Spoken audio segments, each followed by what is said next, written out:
the whirling ritual of the whirling dervishes. We don't say it's a dance, it's a prayer.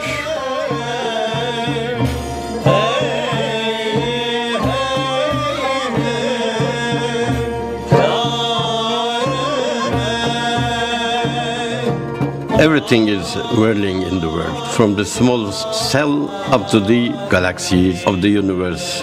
Everything is turning. Our whirling is to join to this universal prayer.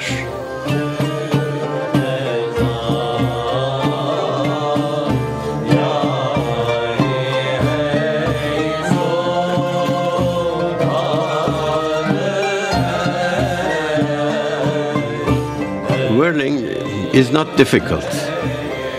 Everybody can whirl.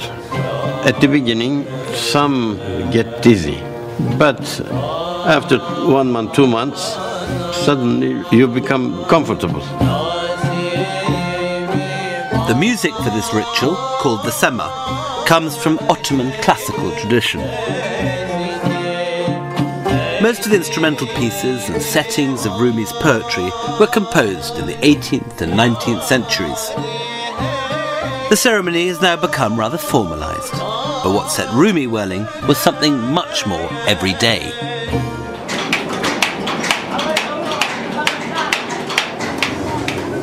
There's a story of Rumi walking through the metalworkers' bazaar in Konya and being overwhelmed by the sound of the beating hammers. This is when it's said he first started whirling, carried away by the rhythm into an ecstatic dance. "Come, but don't join us without your music," he writes. "We have a celebration. Rise and beat the drums."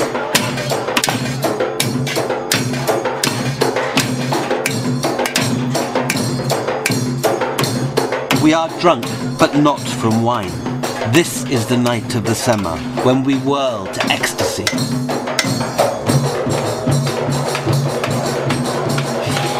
There is light now. There is light. There is light.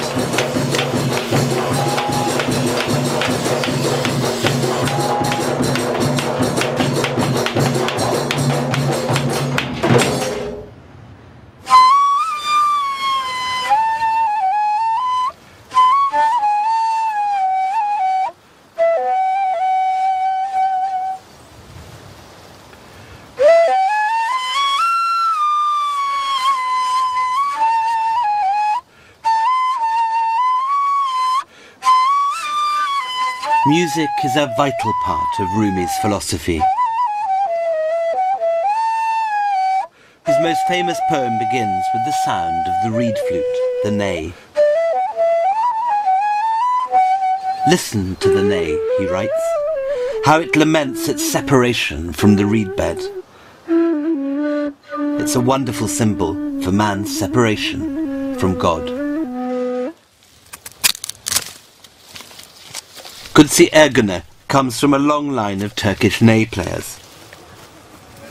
Thanks to Rumi, the ney is nothing less than an allegory for mankind.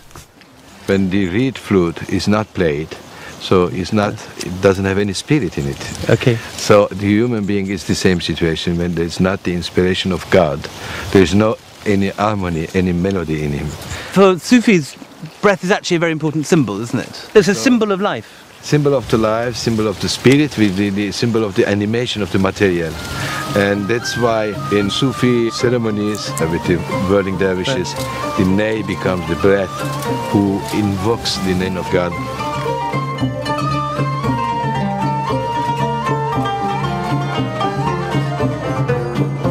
Sema ceremony is a way to reach ecstasy. It's 4 parts. First part means towards God. Second part, with God. And the third part, in God. This third part represents the ecstasy.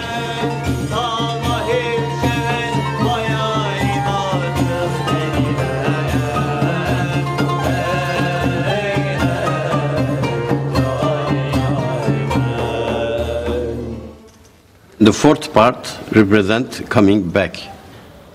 At the end, we try to understand our mission.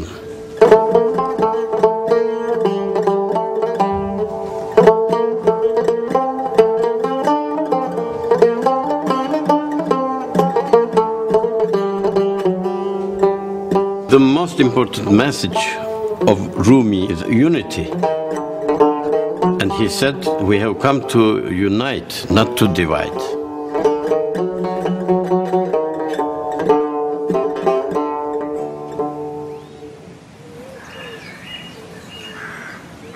In 1925, as part of his program to create a modern, Western-orientated secular state, the new Republican leader Kemal Ataturk banned the Sufi orders and closed their meeting halls, their tekkes. This one, ironically by the Mevlana Gate of the old walls of Istanbul, was used as an orphanage and warehouse before falling into ruin. Others, like the Galata Tekke in the centre of Istanbul, have become museums. As far as the Turkish state is concerned, the Mevlevi are little more than a museum culture to be exploited as a tourist attraction.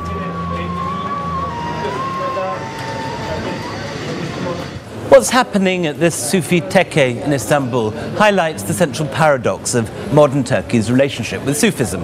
On one hand, the state is very keen to promote whirling dervishes as a sort of folkloric dance activity. On the other hand, they still ban real Sufism as a religious force. Of course, the effect of the ban on Sufism has been to drive it underground. We've come tonight to a rather nondescript looking apartment block on the outskirts of town to see a Sufi Brotherhood meeting in a flat here. Except that in this particular case it looks as if underground means 9 stories up and no lift.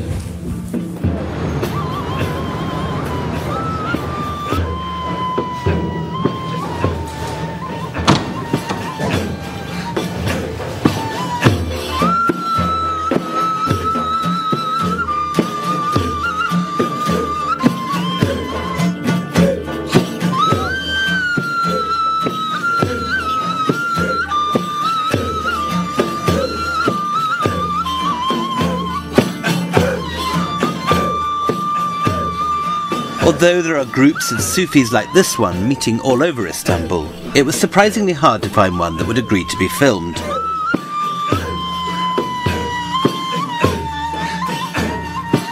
No one's been arrested for one of these ceremonies for years, but there's still a nervousness in Turkey about openly being a Sufi.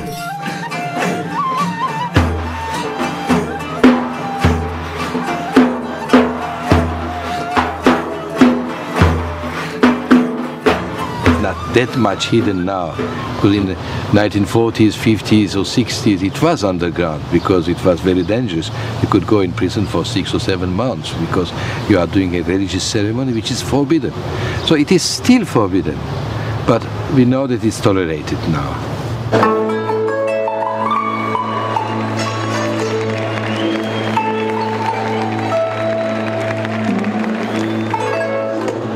Maybe some indication of the changing climate is the cult success in Turkey and across Europe and America of the club Sufi Mercan Dede.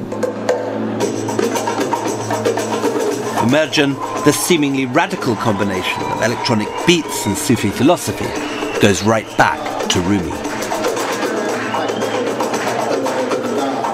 Rumi has a beautiful saying. He says that we are all cross-eyed people. We see everything separate. But then when you start to look rightly, nothing is really separated. Everything is one. And the essence of Sufism is unifying things, not really separate them.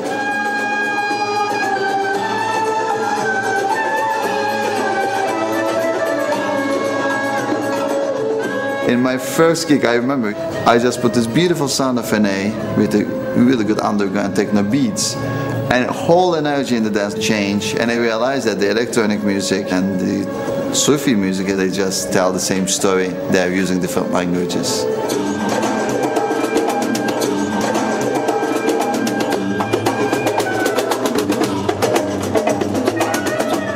There is this